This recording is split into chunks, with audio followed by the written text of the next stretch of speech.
আজকে খাসির মাংস করব। মাংসটা প্রায় হয়ে এসছে, বেশ কষানো হয়ে গেছে। এবার আমি জল দিয়ে দেব, আর একটু কষিয়ে নিই। মশলা পুরো ভাজা হয়ে গেছে। এবার আমি জল দিয়ে আলু টালু দিয়ে মাংসটা সেদ্ধ করব। সেদ্ধ হয়ে এসছে, প্রেসারে আমি সেদ্ধ করে নিয়েছি। তারপর কড়াইতে ঢেলে আলুর সাথে কিছুক্ষণ ফুটিয়ে গরম মশলা ছড়িয়ে দিলাম। একটা রেসিপি আমি আলাদা করে করেছি, আপনাদের দেখিয়ে দেব। আজকের প্রিপারেশান এগুলোই।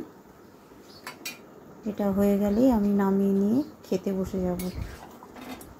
রান্না প্রায় কমপ্লিট, এটাই বাকি ছিল। খেতে বসে গেলাম। ভাত দিয়ে দিচ্ছি সবাইকে।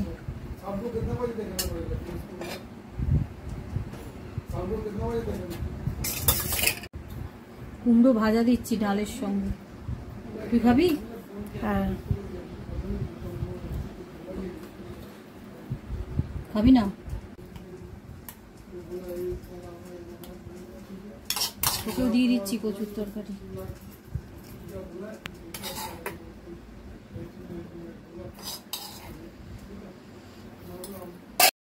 আগে পুঁই শাকটা দিয়ে নিই। এখানে পুঁই শাক দিলাম, তোকে অল্প দিয়েছি পুঁই শাক, ওটা নিয়ে আসো। সব তরকারি পাতি একেবারে বেড়ে দিয়ে তারপর ডাল মাংসটা করে দেব, নাহলে খেতে অসুবিধা হয়। তোকে তাহলে মাংসটা দিয়ে দিচ্ছি। একটা আলু নে, একটা মেটে তোর জন্য তো রেখেছিলাম।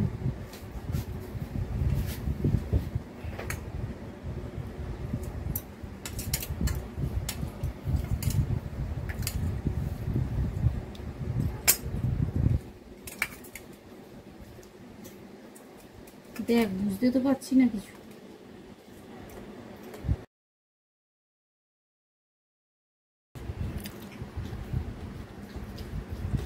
আমড়ার ডাল আর কুমড়ো ভাজা। তোর আলু খাবো?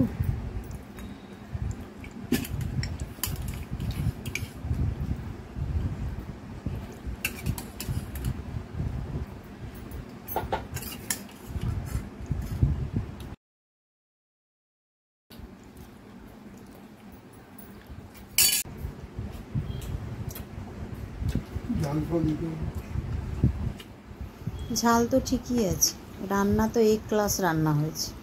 ঝাল দিলে আমি খেতেই পারতাম না বেশি।